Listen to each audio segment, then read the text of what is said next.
Boa noite. O primeiro dia do governo foi bem no estilo do novo presidente, sem sustos, sem choques. Nada de declarações bombásticas, pacotes ou confiscos. Muito diferente da posse de 4 anos atrás. Os novos ministros ainda esperam o sinal verde do Planalto para fazer declarações mais detalhadas à imprensa. Mas de alguns já se consegue, aqui e ali, algumas pistas. Aos poucos, eles vão desenhando aquela que deve ser a cara do novo governo. O primeiro dia do governo Fernando Henrique movimentou a esplanada dos ministérios. Foi um dia de posse e de apresentação das novas ideias do governo que chega. Mais que isso, foi a primeira amostra do tom geral da nova equipe. E vem coisa nova por aí, a começar pela proposta do novo ministro da administração, Bresser Pereira. Ele quer acabar com a estabilidade do serviço público. A estabilidade é inaceitável para manter, né, a ineficiência, o excesso de funcionários, a incompetência. Isso nós temos que discutir e pensar. O que não podemos é ter uma estabilidade rígida como temos hoje.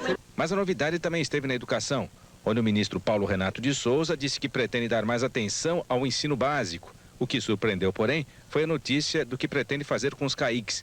Ele quer acabar com eles. Nós temos programas que vão ser desativados, como o programa dos CAICs, né? E, portanto, também isso merecerá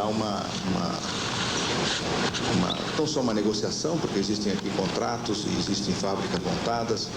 Nós temos um processo de negociação relativamente difícil, mas a tendência será extinguir essa parte. O novo ministro da Saúde, Adib Jatene, diz que vai valorizar a remuneração das consultas e internações, mas principalmente vai suspender as cotas das autorizações de internações dos hospitais suspeitos de fraude. E o ministro do Planejamento, José Serra, afirmou que vai dar prioridade às privatizações nas áreas de eletricidade e telecomunicações, mas garantiu que sua maior atenção vai ser com a redução dos gastos do governo. O governo deve gastar apenas aquilo que tem e gastar bem. A diferença entre um bom governo e um mau governo é que o bom governo vai utilizar melhor esses recursos. Enquanto isso, em seu primeiro dia de trabalho, o presidente Fernando Henrique Cardoso recebeu os presidentes dos países que fazem parte do Mercosul e foi à missa na Catedral, onde pediu a Deus para que todas as novas ideias que pretende trazer para o país tenham sucesso. Ajudai-me, Senhor, a combater os privilégios, a aumentar a solidariedade do povo brasileiro e entre as nações do mundo. Nesta terça-feira, o novo presidente já tem pelo menos 3 compromissos. Ele instala o Ministério dos Esportes e dá posse a Pelé. Instala a Secretaria de Desenvolvimento Regional e dá posse ao ex-governador da Paraíba, Cícero Lucena. Antes disso, no entanto, ele preside a primeira reunião do Conselho Político, com presidentes e líderes do PFL, PTB, PP, PMDB e PSDB, que dão sustentação política ao governo no Congresso. Já vai ser um primeiro ensaio das discussões que vem por aí a partir de 15 de fevereiro, quando o Congresso recebe um pacote de emendas à Constituição que podem mudar a cara do Brasil. Bom, os CIACs ou CAICs, a que se refere o ministro da Educação, Paulo Renato de Souza, são os Centros de Atenção Integral à Criança, onde a criança fica o dia inteiro estudando. São os centros criados pelo governo Collor e inspirados na experiência dos CIEPs do ex-governador Leonel Brizola no Rio. E entre as emendas à Constituição, que o novo governo prepara para fevereiro, para o novo Congresso, tudo indica que apareça a privatização das telecomunicações. O ministro José Serra, do Planejamento, disse que o governo quer privatizar o setor, mas que para isso vai depender de mudança na Constituição. Ele disse também que muitas empresas do setor elétrico podem ser privatizadas ainda neste semestre. No Ministério das Minas e Energia, o ex e o atual ministro deixaram claro que não tem nada contra a abertura da exploração de minérios ao capital estrangeiro. São os primeiros sinais do caminho do novo governo: privatização e mais capital estrangeiro. Começa o saneamento financeiro do Banespa. 1.300 funcionários foram demitidos hoje. Todos prestavam serviço à presidência do banco. As agências do banco abriram normalmente hoje, mas o equilíbrio das contas ainda vai demorar. Só o governo do estado deve 9 bilhões de reais ao Banespa. E o novo governador, Mário Covas, avisou que o estado não tem dinheiro nem para pagar o salário do funcionalismo de dezembro. No Banerj, o movimento nas agências foi normal. A comissão interventora que começou a trabalhar hoje tem 60 dias para apresentar um raio-x da situação do banco. 15 milhões de contas deixaram de ser recadastradas, segundo a Federação Brasileira dos Bancos. Agora, o dono da conta tem 180 dias para regularizar a situação. Mas, enquanto isso, não pode depositar nem retirar talões de cheque. Trânsito lento e muito calor nas estradas de volta ao Rio. Os motoristas que voltavam da região dos lagos enfrentaram engarrafamentos. Muitos motoristas usaram o acostamento para ganhar tempo. Na ponte Rio-Niterói, o engarrafamento durou mais de 7 horas. Em São Paulo, os 470 mil carros que foram para a Baixada Santista e Litoral Sul demoraram mais de 4 horas para voltar para casa. O congestionamento nas estradas começou ontem à tarde e só terminou hoje.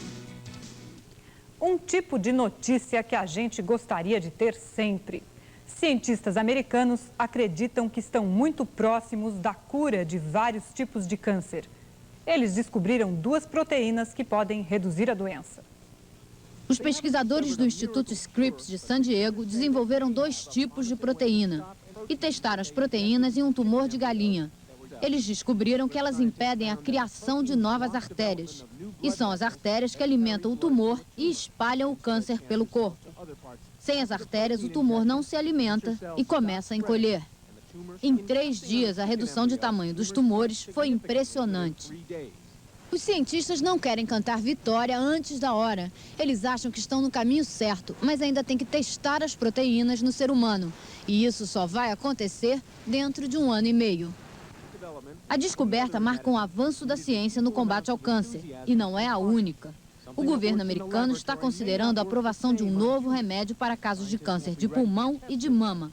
O Taxotere foi testado durante 5 anos em 71 pacientes e mostrou bons resultados.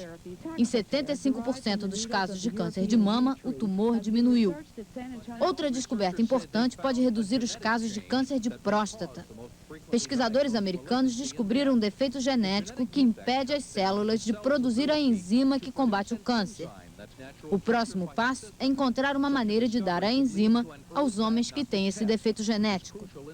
Os cientistas estão otimistas, tão otimistas quanto Jason, um menino de 16 anos que acaba de lançar um livro infantil. Quando Jason tinha 6 anos, os médicos descobriram que ele tinha 6 tumores, um caso raro de câncer. Depois de 2 anos de tratamento, ele estava curado. Jason guardou todo o histórico da doença e do tratamento e colocou tudo em um livro para lembrar as crianças que a história pode acabar bem. Daqui a pouco, chiadeira ampla, geral e irrestrita dos empresários contra as mudanças no imposto de renda. Maradona pode ser preso na Argentina porque passou o Réveillon em Cuba com Fidel Castro. Despencam as ações do Banespa, é o efeito da intervenção. O pedreiro inglês que enterrava mulheres no quintal é encontrado morto na cela. Fraude e pancadaria na Câmara dos Vereadores de Salvador. Tudo por causa de um voto a mais. As tropas rebeldes da Chechênia batem os russos e recuperam o controle da capital. Ainda hoje, aqui no Jornal da Globo. Brasília com céu nublado e chuva o dia todo. Céu carregado em todo o Planalto Central.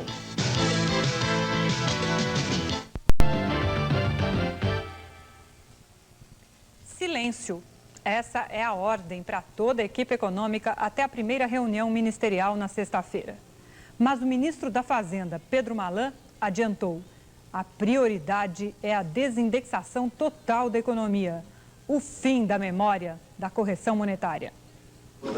Uma das posses mais concorridas do dia foi a do ministro da Fazenda, Pedro Malan. Ele falou sobre desindexação para acabar com a inflação inercial, mas garantiu que não haverá surpresas. À tarde foi a vez da equipe econômica tomar posse e o ministro voltou a tranquilizar o mercado. Não vai haver medidas abruptas para desindexar a economia. Tentativas abruptas e prematuras de desindexação no quadro de uma economia com a cultura inflacionária e décadas de indexação que nós temos podem fazer com que simplesmente a indexação volte através de mecanismos informais, como nós já observamos tantas vezes no passado.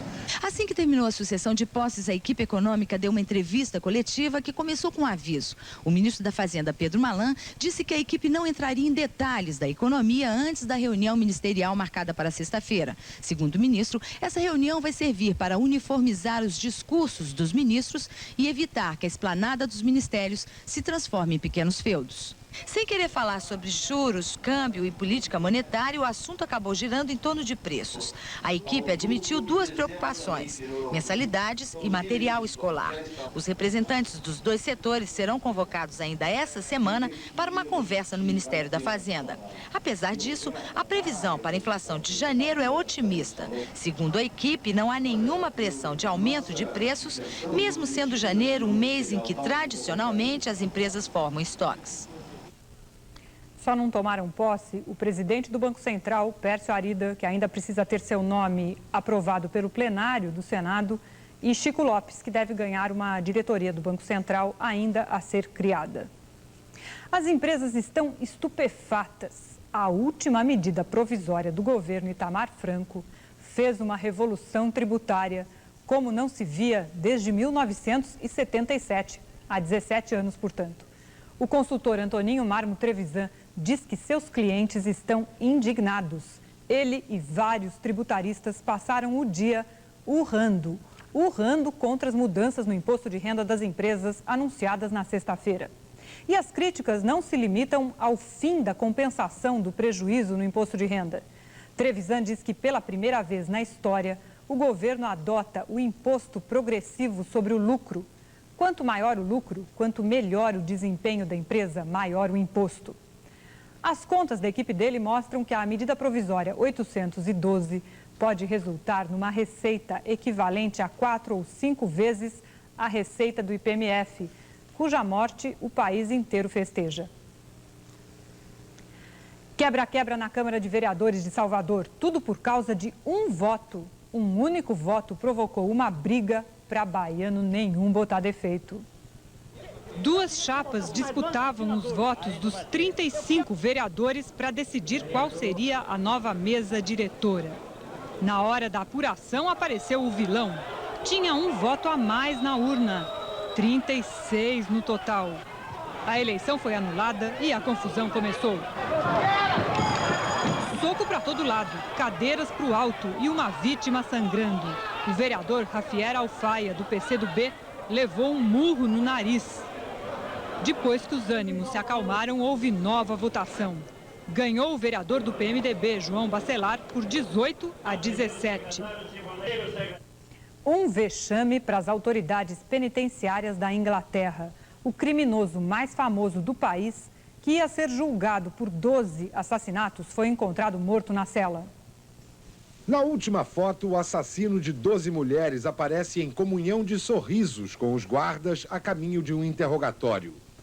Frederick West, pedreiro de 53 anos, usou as habilidades de seu ofício para esconder os corpos de suas vítimas na casa de número 25 da rua Cromwell, em Gloucester.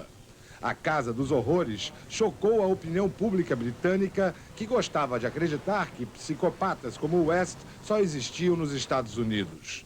A primeira vítima de Frederick West foi uma mulher grávida, desaparecida em 67. Escavando o quintal da rua Cromwell e destruindo as paredes da casa, a polícia encontrou os corpos de 9 mulheres.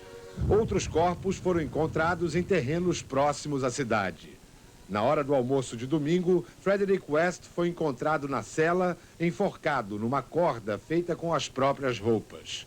Agora, a viúva de Frederick West, Rosemary, vai responder sozinha na justiça a acusações de cumplicidade nos homicídios. Definido por psiquiatras como uma personalidade frágil, Frederick West deveria ter sido vigiado 24 horas por dia na prisão. Agora, as autoridades penitenciárias britânicas terão que explicar como deram a oportunidade ao pedreiro assassino de fugir através do suicídio da justiça dos homens. Maradona pode ser preso quando voltar à Argentina. Ele saiu do país sem autorização do juiz encarregado do processo em que é acusado de ter atirado em jornalistas. Faz quase um ano. Em fevereiro do ano passado, Maradona atirou com uma espingarda de ar comprimido contra jornalistas que cercavam sua casa de veraneio. O jogador foi processado e proibido de viajar para o exterior sem autorização. Mas foi passar o fim do ano em Cuba e visitou com a mulher e as 2 filhas o presidente Fidel Castro. Ganhou um boné e retribuiu com a camisa 10 da seleção argentina. Ontem, antes de viajar a Paris para receber o troféu Bola de Ouro da revista France Football, Maradona disse que daria a vida por Fidel Castro. No Rio, o tetracampeão Romário embarcou para Barcelona. Ele também foi homenageado por uma revista francesa, L'Équipe, que deu a ele o título de esportista do ano. A revista diz ainda que Romário é do tipo que precisa sair à noite para marcar gols no dia seguinte. Numa dessas saídas, o jogador levou a pior numa guerra de latas de cerveja. E vai aparecer em Barcelona com 5 pontos na testa. A vida do investidor fica mais fácil com as novas regras do imposto de renda. Nada de euforia por enquanto. As bolsas de valores começam o ano em baixa. Daqui a pouquinho. Críticas de um lado, alívio do outro. Se as empresas já estão até mudando e revendo projetos porque não podem mais compensar o prejuízo no imposto de renda, as pessoas físicas, por enquanto, não têm do que se queixar. A mesma medida provisória 812, anunciada na sexta-feira e que tanto penaliza as empresas, facilita e simplifica a vida do investidor. Aplicar dinheiro apenas por um dia volta a ser interessante. O rendimento líquido é muito pequeno, de 0,1% apenas, mas pelo menos deixa de ser negativo. Os investimentos por uma semana ou menos voltam a ser interessantes, especialmente nos fundos de renda fixa de curto prazo, mas também no fundão. Fundos de renda fixa tradicionais e de commodities passam a pagar imposto de renda diferente. No fim das contas, vai dar mais ou menos o mesmo para o investidor. Mas a tributação fica muito mais simples, porque acabam o IPMF e também o IOF. A Bolsa de Valores de São Paulo começa o ano em baixa, menos 0,8%. As ações do Banespa, que sofreu intervenção federal na sexta-feira, chegaram a cair 25% e fecharam em queda de 9% a 11%. Apesar do susto com os bancos estaduais, os investidores continuam apostando em 95. Nesse ritmo louco estão sendo movimentados bilhões de dólares em ações, 85% do que gira no mercado brasileiro. Mas quem mexe com tanto dinheiro está sempre sujeito a sustos. No início do ano passado, a reforma constitucional não saiu e frustrou os investidores. Depois veio a queda do ministro Rubens Recupero, baixa de 10% na Bolsa. No finalzinho de 94, a crise no México derrubou a Bovespa em 13%. Mesmo assim, no ano passado, o volume de dinheiro aumentou 128% e as ações valorizaram 60% acima do dólar. Primeiro pregão de 95, nova apreensão. A toda hora surgiam notícias sobre o Banespa e o Banerj, que estão sob intervenção do Banco Central. As ações do Banespa só começaram a ser negociadas no início da tarde, depois que o banco mandou um comunicado oficial à Bolsa dizendo que as operações financeiras continuavam normais. As ações caíram 10%, os mesmos 10% que tiveram de alta na quinta-feira, véspera da intervenção do Banco Central. As ações do Banerj hoje ficaram paradas. Ninguém pôde comprar, ninguém pôde vender. O presidente da Bolsa de Valores espera receber amanhã um comunicado oficial para voltar a negociar as ações do Banerj. Otimista, ele tranquiliza os investidores. No fundo, a intervenção era esperada ou era necessária, porque esses bancos não tinham mais capacidade de caminhar sozinhos. Se o senhor tivesse ações do Banespa, o que o senhor faria? Eu não venderia de forma nenhuma. O Banco Central vai sanear o banco e depois vai partir ou para devolver ao governo ou para a privatização. Nós não sabemos ainda qual vai ser o final disso, mas sem dúvida nenhuma o Banespa estará em condições melhores do que estava há uma semana atrás. A Bolsa do Rio fechou em baixa de 0,46%. Virada na rebelião sangrenta dos separatistas no Cáucaso, os rebeldes da República da Chechênia fazem as forças russas recuar e controlam o centro da capital, a cidade de Grozny. Em Moscou, o alto comando não reconhece o fracasso na tentativa de ocupar a região depois de 48 horas de combates e muda de estratégia para esmagar a rebelião dos que lutam pela independência do governo de Boris Yeltsin. Os combates tomaram as ruas de Grozny, mas os chechenos, mesmo pouco e mal equipados, vão levando a melhor. O palácio presidencial ainda está nas mãos deles. Tanques e blindados russos foram destruídos. Os corpos dos soldados mortos viraram alvo de curiosidade. Os vivos foram feitos prisioneiros. Sob bombardeios constantes, os desesperados chechenos acabam brigando entre si. No meio do tiroteio, mais uma imagem cruel. Uma mulher em estado de choque se senta num banco de praça no meio da linha de fogo. 7 quilômetros e toneladas de flores. Os americanos fazem em Pasadena, na Califórnia, o maior desfile de flores do mundo. Logo depois dos comerciais. Terça-feira nublada em São Paulo. Chove principalmente à tarde.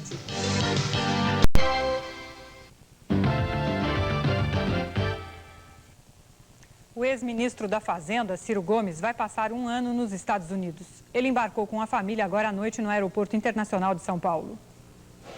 Ciro Gomes e a esposa Patrícia encontraram os filhos no aeroporto. Yuri, de 5 anos, Ciro, de 10 e Lívia, de 11 anos, chegaram a São Paulo 2 horas antes do embarque.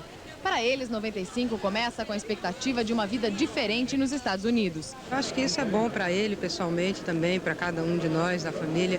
Acho que tudo isso vai ser uma experiência rica para todo mundo. Aos 37 anos de idade, depois de 14 anos na vida pública, Ciro Gomes está realizando um projeto que já foi várias vezes adiado. O ex-ministro da Fazenda, Ciro Gomes, vai trabalhar como professor visitante na Universidade de Harvard. Nesse tempo, além de participar de debates e seminários, ele deve fazer uma monografia sobre a inflação brasileira, que pode se transformar em seu segundo livro. A meu juízo, a superinflação no Brasil não pode ser entendido como uma consequência espontânea do desequilíbrio das contas públicas, como os manuais convencionais dizem. Eu acho que ela é uma grande negociata que fez alguns grupos muito certos de interesse no Brasil ganhar muito dinheiro nas costas do trabalho do povo. E é isso que eu vou estudar. O novo governo e os empresários, as avaliações e os julgamentos já começaram. As lideranças empresariais do país gostaram do discurso de posse do presidente Fernando Henrique. Gostaram dos discursos de posse dos ministros da Fazenda, Pedro Malan, e do Planejamento, José Serra. Do presidente porque selou o compromisso com as reformas do Estado brasileiro, que, aliás, virou um caixão de chumbo sem alça, não dá mais para carregar. Do ministro Pedro Malan, porque prometeu reduzir o chamado Custo Brasil, alívio da carga fiscal das empresas a partir da reforma tributária e redução da taxa de juros a partir do ajuste fiscal. Do ministro José Serra, porque tocou num assunto que não foi sequer citado pelo presidente Fernando Henrique no discurso de posse: a retomada do programa de privatização com a flexibilização dos monopólios estatais. Mas cá entre nós, o presidente falou muito sobre isso, mas lá no seu discurso de despedida do Senado, que foi um discurso mais suculento que o de ontem, o da posse. E agora, para pensar na cama, o solene compromisso do presidente Fernando Henrique Cardoso no discurso de posse. Minha missão é fazer com que as prioridades do povo sejam, finalmente, as prioridades do governo. As embalagens e os comerciais de cigarro vão ter que dar mais destaque aos perigos do fumo. Na publicidade, desenhos e 8 frases novas em tamanho maior do que o atual passam a ser obrigatórios. Os comerciais de cigarro também só podem ser exibidos na TV entre 11 horas da noite e 6 da manhã. São as novas regras do Ministério da Saúde. O Ano Novo foi comemorado hoje na cidade de Pasadena, na Califórnia, num evento tradicional, o maior desfile de flores do mundo. Toneladas de flores enfeitam dezenas de carros alegóricos que atravessam os 7 quilômetros da Avenida Colorado. 23 bandas de vários países animam o cortejo, que já é feito há 40 anos, sempre com imagens de encher os olhos. Uma boa noite para você e até amanhã. Agora concertos internacionais. Depois, na sessão comédia, Amor a Toda Velocidade.